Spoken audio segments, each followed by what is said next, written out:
네, 간밤에 있었던 소식들을 브리핑을 통해서 만나봤는데요. 그렇다면 시장 마감 상황은 어떻게 됐을지 조금 더 자세하게 들어보겠습니다. 김민아 캐스터, 마감 상황 전해주세요. 네, 유럽의 주요국 증시들 전반적으로 상승하며 거래를 마쳤습니다. 범유럽 지수인 유로스톡스도 소폭 오르며 거래를 마치는 모습이었는데요. 종가부터 함께 확인해 보시죠. 유로스톡스 50지수는 0.52% 상승한 4,370포인트의 거래를 마쳤습니다. 그 외에 주요국 증시들을 살펴보시면 독일의 닥스 지수가 1%대로 가장 큰 폭으로 올랐는데요. 닥스 지수는 1.09% 상승했습니다. 반면에 영국 지수는 0.43% 하락하면서 소폭 밀려난 가운데 프랑스의 까크 지수도 0.24%의 상승률을 기록했습니다. 우선 영국을 제외하고서 주요국 증시들 이렇게 상승할 수 있었던 것은 금리 인하에 대한 기대감이 지속이 됐기 때문인데요. 금리 인하 가능성을 언급했던 미국 연준 관계자의 발언에 이어서 예상보다 둔화한 독일의 인플레이션 수치까지도 투자 심리를 개선시켰습니다. 독일의 11월 CPI 상승률이 유럽연합 기준 전년 동월 대비 2.3%로 둔화했다는 소식이 호재로 작용된 건데요. 지난 2021년 6월 이후의 최저치라고 보시면 되겠고요. 10월에 3%에서 2.7%로 둔화할 것이라는 전문가의 전망치도 하회하는 수준이었습니다. 이에 따라서 금리 인상 종료 기대감에 닥스 지수가 1%대 강세를 기록했고요. 전반적인 유로스톡스 50 지수도 이렇게 상승하며 거래를 마치는 모습이었습니다. 여기서 유일하게 하락한 지수가 바로 영국 지수인데 영국 증시가 이렇게 하락한 것은 잉글랜드 은행의 앤드류 베일리 총재의 매파적인 발언이 투자 심리를 위축시켰기 때문입니다. 베일리 총재는 인플레이션율을 2%까지 떨어뜨리기 위해 필요한 것을 할 것이라고 언급한 뒤 현재 목표 달성을 확신할 정도로 충분한 개선이 보이지는 않고 있다라는 발언을 내놨는데요. 이에 따라서 영국 지수는 0.43%로 소폭의 하락세를 기록했습니다.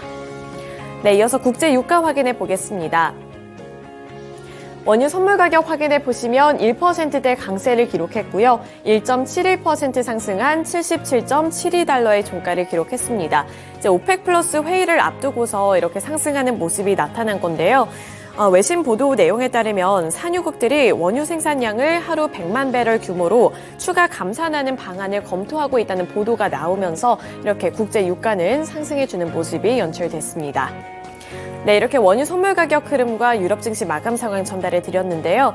이어서 미국 증시 마감 상황은 SH인베스트먼트 김선영 연구원 통해서 들어보겠습니다. 네, 연구원님 안녕하세요. 네, 안녕하십니까. 네, 지난밤 뉴욕 증시 상황 어떻게 마무리 지었나요? 예, 시장 전망을 웃돈 미국 경제 성장률 잠정치가 발표되면서 오늘 장중 상승하던 뉴욕 증시는 장 후반 들어 차익 실현 매물이 유입되면서 지수별로 등락이 엇갈리는 혼조세로 거래를 마쳤습니다. 상무부에 따르면 계절 조정 기준 3, 4분기 GDP 성장률은 전분기 대비 5.2%로 지난달 발표된 속보치였던 4.9%보다 상승했고 시장 예상치였던 5%로 웃돌면서 2021년 4분기 기록했던 7% 이후 가장 높은 수치를 기록했는데요. 이번 수치는 기업 투자와 정부의 지출이 상향 수정된 것이 영향을 미친 것으로 소비는 오히려 하향 수정되고 3, 4분기 미국의 개인 소비 지출은 전분기 대비 3.6%가 증가하는 데 그쳐 속보치의 4% 증가보다 하향 조정됐으며 미국의 GDP는 속보치와 잠정치, 확정치로 나눠 발표되며 마지막인 확정치는 다음 달 발표될 예정입니다. 여기에 어제 크리스토퍼 월러 연준 이사에 이어 라파엘 보스텍 애틀란타 연은 총재가 인플레이션 하향 추세가 계속될 것이라는 의견을 피력한 점도 시장의 호재로 반영된 하루였는데요.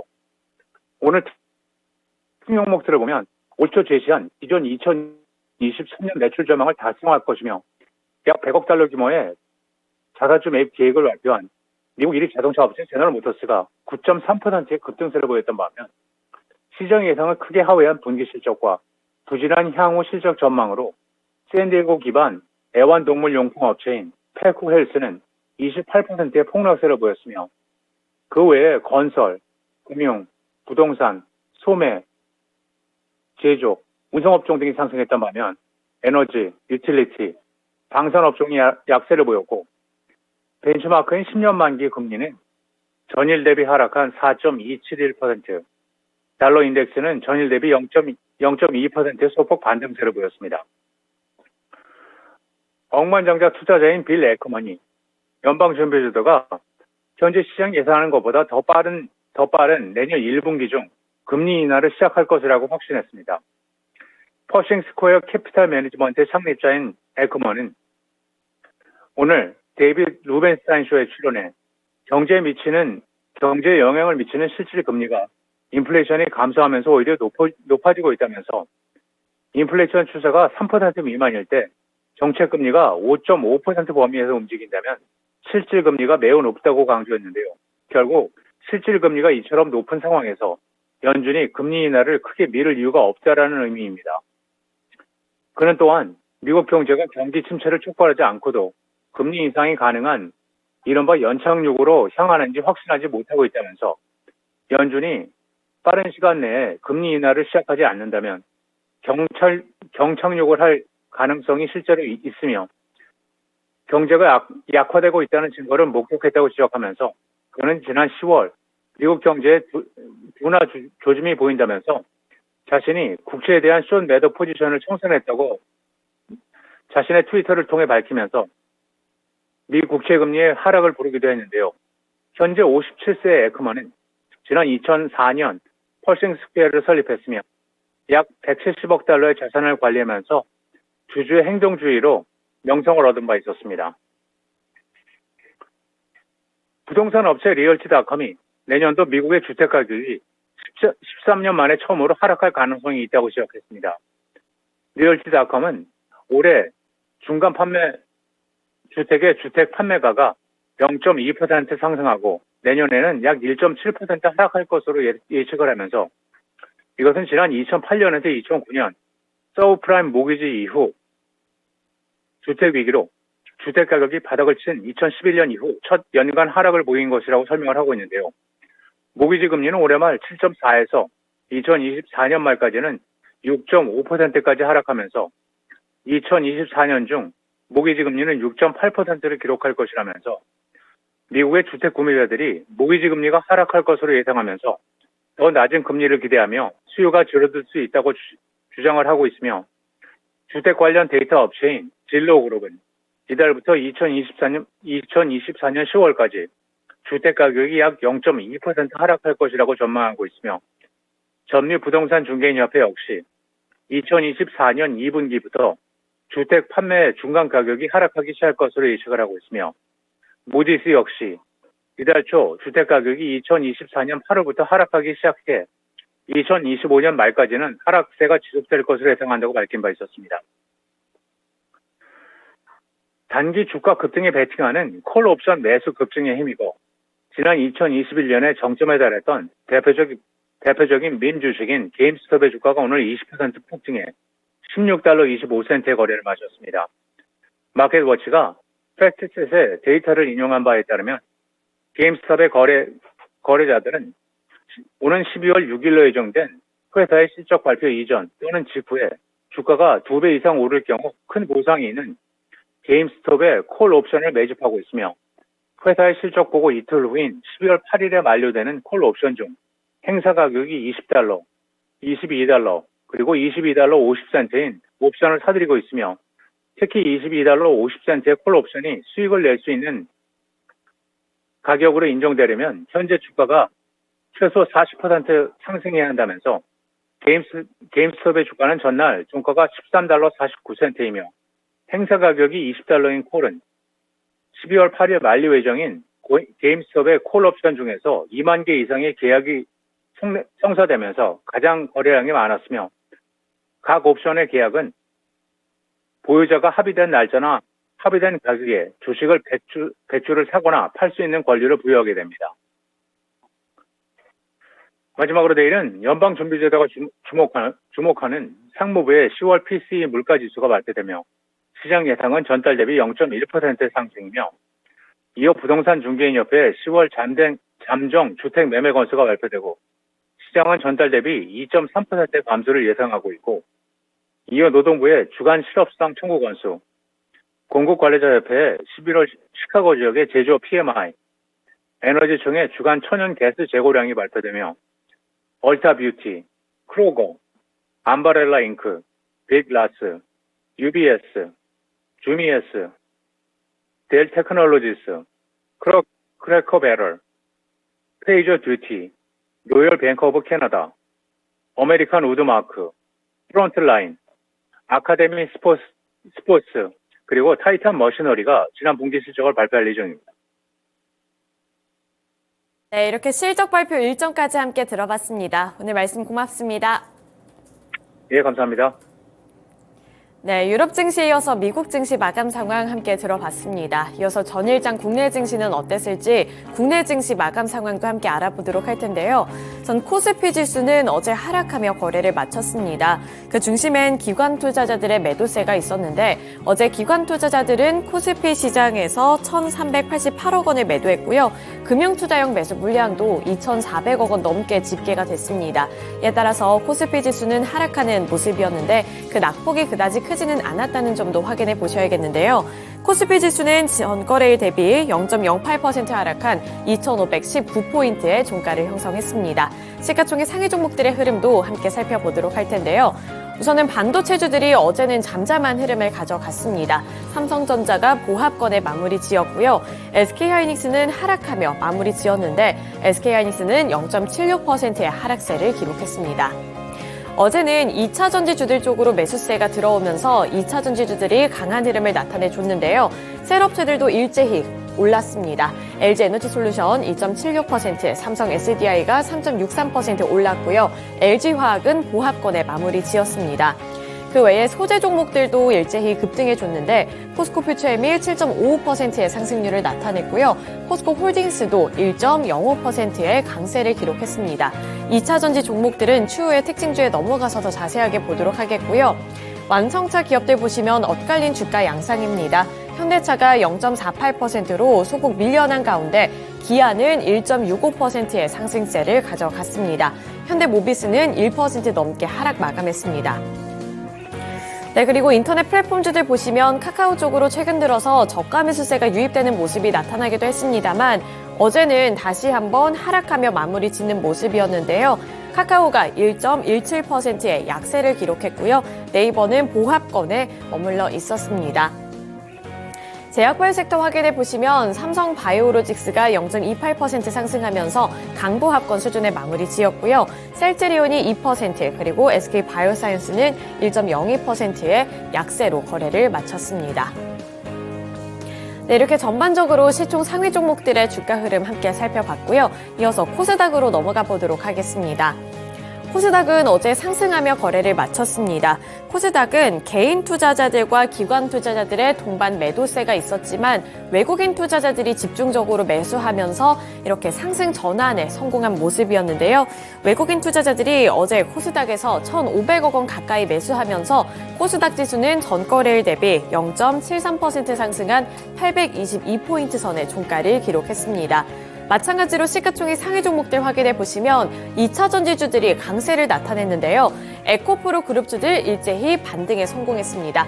그리고 그 상승폭도 굉장히 컸다는 점 보실 수가 있는데 에코프로 BM이 10.22% 급등해 주면서 26만 9,500원을 터치했고요. 에코프로 같은 경우 4.08% 상승한 74만 원을 기록했습니다.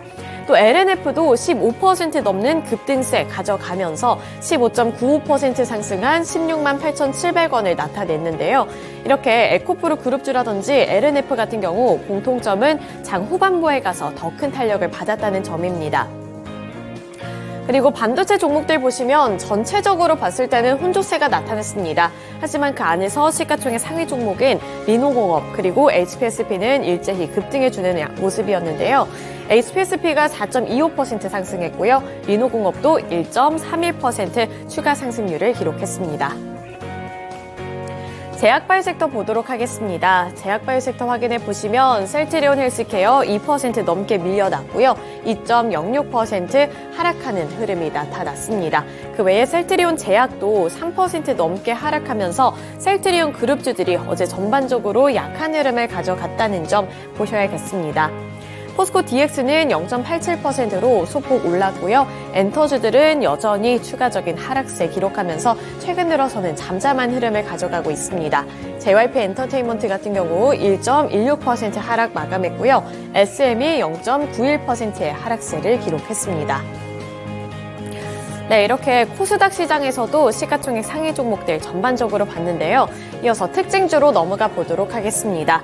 첫 번째 특징주로 2차 전지주들 보도록 할 텐데요. 앞서서 코스피 시장에서는 2차 전지 셋업세들 일제히 상승하는 모습이 나타났고 코스피와 코스닥 할 것 없이 어제 더욱더 강했던 것은 2차 전지 소재 종목들이었습니다. 따라서 이렇게 특징주로 보시더라도 LNF가 15.95%, 에코프로 BM이 10.22%, 그리고 포스코 같은 경우, 포스코 퓨처엠 같은 경우 7.55%의 강세를 기록했습니다. 에코프로도 4.08%, 선보 같은 경우에도 4.13%의 상승률을 기록했는데요. 이렇게 2차 전지 종목들이 어제 전반적으로 급반등에 성공한 것은 테슬라가 원인으로 작용이 됐습니다. 테슬라가 이제 오는 30일, 현지 시각 기준으로 30일에 처음으로 2년 만에 신차인 사이버 트럭을 출시하는데요. 여기에 이어서 중국 판매가 호조를 보이고 있다는 점도 긍정적인 재료로 작용이 되면서 테슬라의 주가가 급등했습니다. 따라서 어제 국내 증시도 이러한 흐름을 이어받으면서 이런 2차 전지 종목들 강세를 기록했다는 점 보실 수가 있겠고요. 특히나 여기에서 포스코 퓨처엠과 LNF 같은 경우에는 개별적인 호재 소식까지 더해지면서 더욱더 강한 상승 흐름을 이어갔는데요. 우선 포스코 퓨처엠 같은 경우 포스코 그룹이 2차 전지 핵심 소재인 리튬 공장을 완공하고 국내 첫 상업 생산에 들어간다고 밝혔습니다. 이 포스코 그룹은 에너지 손실을 일반 전기 강판 대비 30% 줄여주는 고효율 전기 강판 공장도 준공했는데요. 이렇게 공장이 완성이 됐고 이제 생산에 들어간다라는 소식이 호재로 작용되면서 포스코 퓨처엠이 7% 넘는 강세를 기록했습니다. 또 LNF 같은 경우에도 대구에 대규모 투자를 약속했다는 소식이 주가를 끌어올린 건데요. 이에 따라서 LNF 그리고 포스코 퓨처엠은 개별적인 호재 소식까지 더해졌다는 점 체크해 보시면 좋을 것 같습니다. 네, 이어서 두 번째 특징주 확인해 보도록 하겠습니다. 두 번째 특징주로는 가상화폐 관련 종목들, STO 관련 종목들 살펴보도록 할 텐데요. 우선 갤럭시와 머니트리가 어제 25.95% 상승하면서 굉장히 큰 강세를 기록했습니다. 이 토큰 증권 관련 종목들이 줄줄이 급등을 하고 있는 것은 토큰 증권 시장 확대 기대감 덕분이었는데요. 업계에서는 비정형증권의 장내 유통시장 개설이 임박했다는 소식을 전하고 있습니다. 금융위원회는 최근 진행한 혁신금융서비스 심사소위원회에서 투자계약증권, 비금전 신탁수익증권 시장 시범 개설 방안을 통과시켰다고 밝혔는데요. 이 심사소위에서 통과한 안건은 이달 말에 금융위 본위원회에서 규제 샌드박스로 승인될 것으로 알려졌습니다. 이에 따라서 가상화폐 관련 종목들이 전반적으로 상승해주는 모습이었고요. 그 안에서도 갤럭시와 머니트리 같은 STO 관련 종목들이 급등해줬습니다. 네, 이어서 마지막 특징주 살펴보겠습니다. 마지막 특징주로는 5G 관련 종목들 확인해 보도록 할 텐데요. 5G 관련 종목들이 어제 다시 한번 상승해주는 모습이 나타났습니다. 급등하는 모습이 나타난 이유는 과기부에서 이동통신사에 이음 5G를 허용했다는 소식에 일부 관련 종목들이 상승한 건데요. 과학기술정보통신부는 이동통신사들이 28GHz를 백홀로 활용하고 있는 지하철 와이파이 서비스를 앞으로 5G 특화망인 이음 5G 주파수 대역을 활용해서 제공할 수 있도록 다음 달 1일에 허용할 것으로 밝혔는데요. 이에 따라서 이 관련 종목들이 어제 강세를 기록하는 모습이 연출이 됐습니다. 그 대표적인 종목군들 확인해 보시면 텔레필드, 우리넷, FR텍 같은 일부 5G 종목들이 있었다는 점도 확인해 보시면 도움되겠습니다. 네, 이렇게 특징주들까지 함께 알아봤고요. 지금까지 글로벌 증시 마감 시황이었습니다.